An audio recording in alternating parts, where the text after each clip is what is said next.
The Boston Tea Act, officially known as the Tea Act of 1773, was a pivotal moment leading up to the American Revolution. It wasn't a tax itself, but rather an act by the British Parliament to help the struggling British East India Company.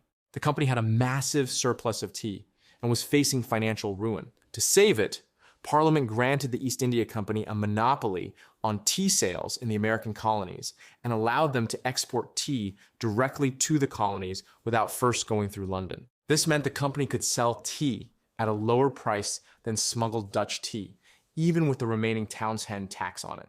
While the act made tea cheaper, American colonists saw it as another attempt by the British Parliament to assert its authority to tax them without their consent or representation.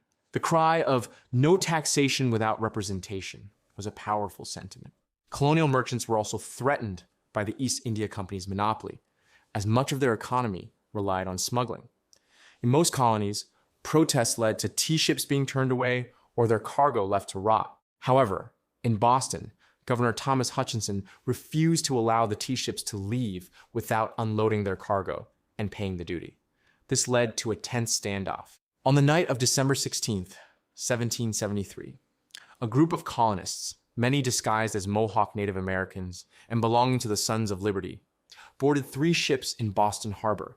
They dramatically dumped 342 chests of tea into the water, an act of defiance that became known as the Boston Tea Party. The value of the destroyed tea would be over $1 million in today's money.